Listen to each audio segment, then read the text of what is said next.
Hello folks, in this tutorial I'm going to show you how to play that great Carl Perkins style Rockabilly Boogie riff.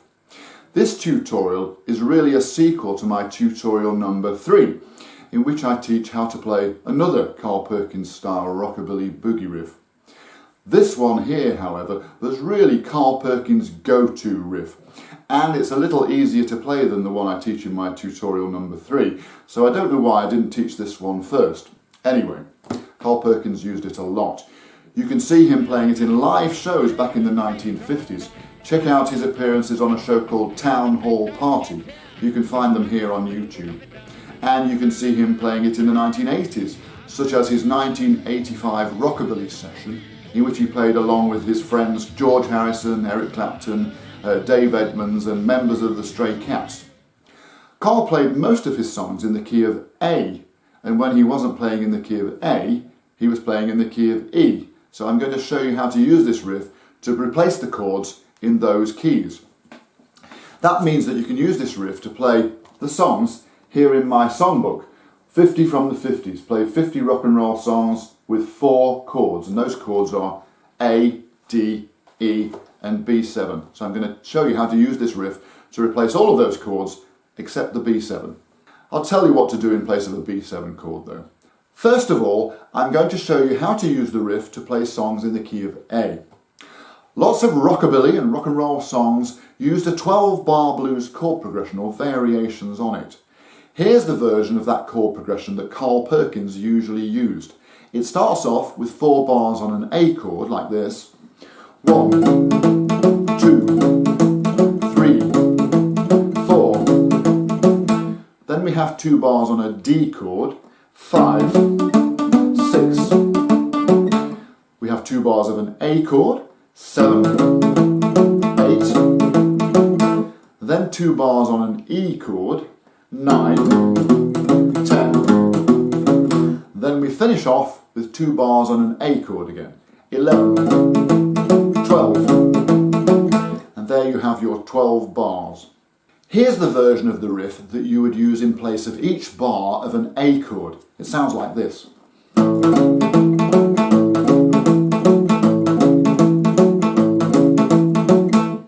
Well, that was actually 4 bars worth of the riff. The riff is just 1 bar or measure long. That's 4 beats long.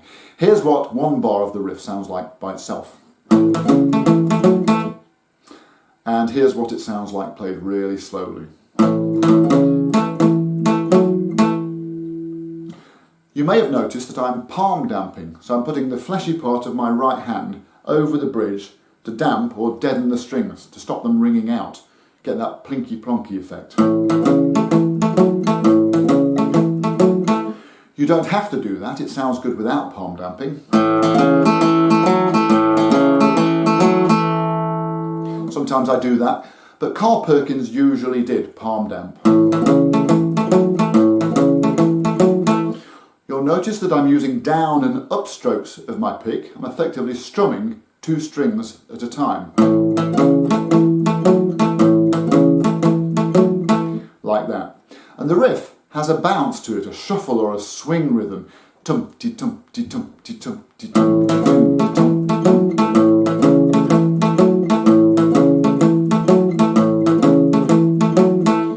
So that's what I'm doing with my right hand. Here's what I'm doing with my left hand. I'm putting my first finger on the 2nd fret of the 4th and 3rd strings, and I'm playing the open 5th string. The riff is played entirely on those 3 strings, the 5th, 4th and 3rd strings. The first half of the riff sounds like this. So I strum down and up on the 5th and the 4th strings. Then I have a down stroke with my 3rd finger on the 4th fret of the 5th string. And then I have an upstroke. This time I'm moving across to the notes on the 3rd and 4th strings, up. So we have... So that's the first half of the riff. Here's the second half of the riff. So again we're going down, up, down, up. So we have down, up on those those notes on the second fret of the fourth and the third strings. And then we have a down stroke with my third finger, this time put down on the fourth string. And then we have an upstroke with those two notes on the second fret again. So, put those two halves together, we have play it faster, it sounds like this.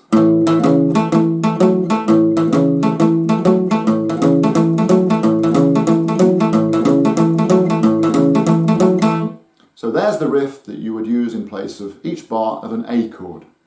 Here's the version of the riff that you would play in place of the D chord.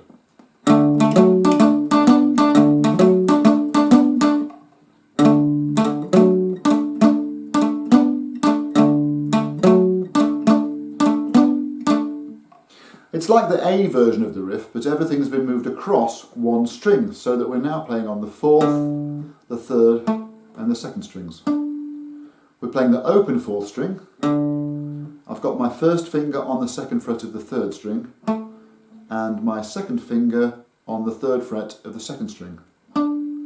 If you play those three notes together, it's the bottom of a D chord.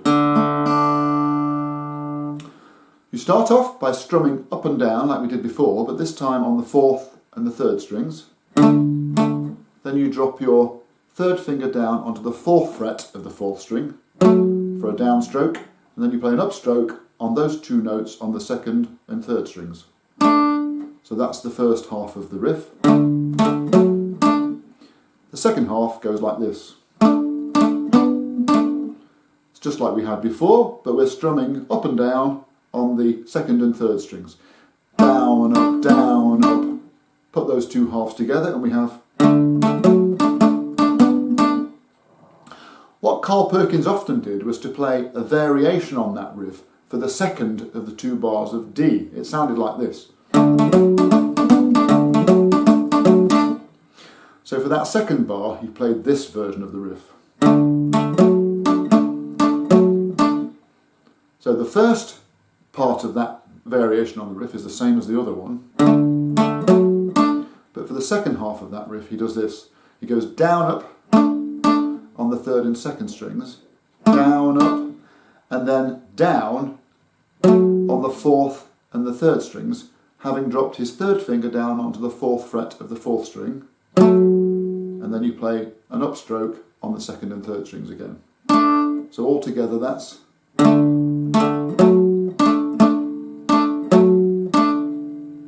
Put them together, we have... So that's what you do when you have a D chord. When you have an E chord, you do this. So you can perhaps tell that that's exactly the same riff as the A version of the riff, but it's been moved across, this time in that direction, one string, so that we're now playing on the sixth, the fifth, and the fourth strings.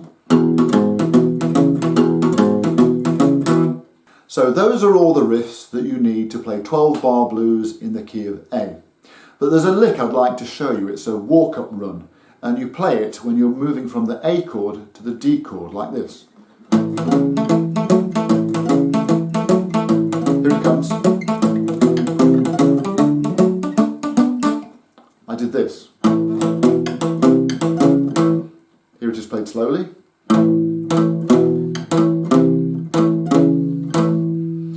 It's all played on the fifth and the fourth strings. I've got my first finger on the second fret of the fourth string. I strum down and up. Then I drop my second finger down onto the second fret of the fifth string for a downstroke. And then take it off for an upstroke. I put my second finger down onto the third fret of the fifth string for a downstroke. Take it off for an upstroke. Then I put my third finger on the fourth fret of the fifth string for a downstroke. Take it off for an upstroke. Altogether that's...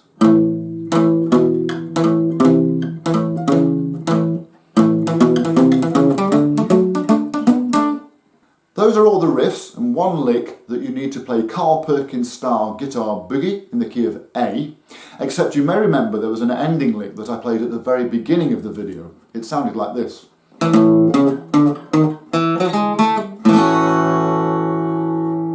Here it is played slowly.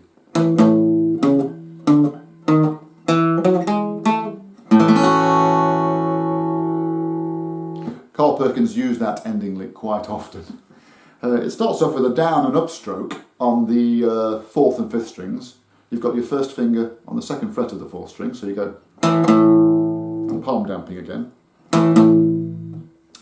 Then I put my 3rd finger on the 4th fret of the 5th string, move that finger up to the 5th fret, then up to the 6th fret, then we move on to the 4th string, put your 1st finger down onto the 2nd fret, then put your 3rd finger down on the 4th fret, then we move over to the 3rd string, put your 1st finger down on the 1st fret, then put your 2nd finger down on the 2nd fret, and then play an A6 chord. So you put your 1st finger on the 2nd fret of the 4th, 3rd, 2nd and 1st strings, and play the open 5th string as well. Here it is.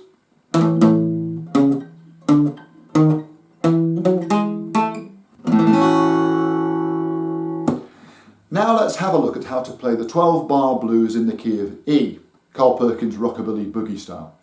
It starts off with 4 bars of an E chord, like this.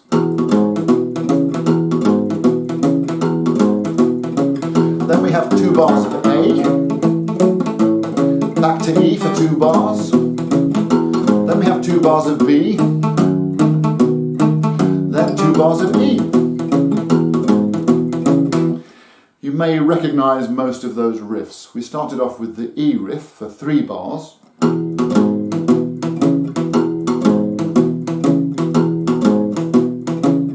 Then we had a version of the walk-up lick.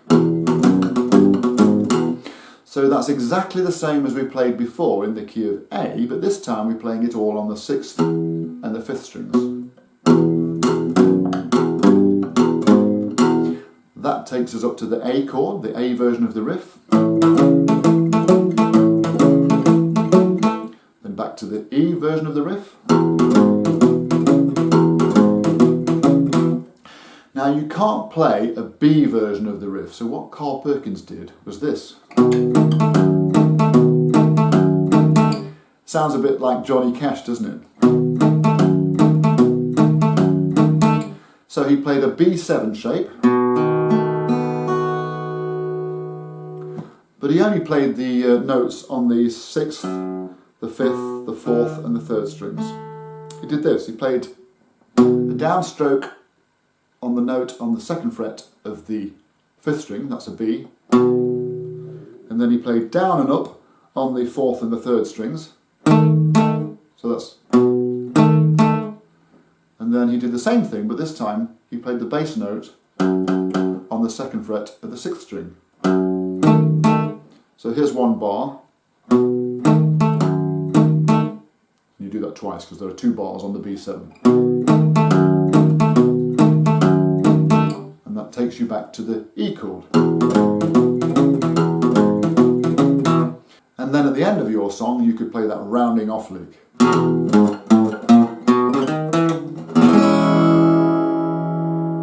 So that's just the same as we played in the key of A, except this time we're playing everything on the 6th, the 5th and the 4th string.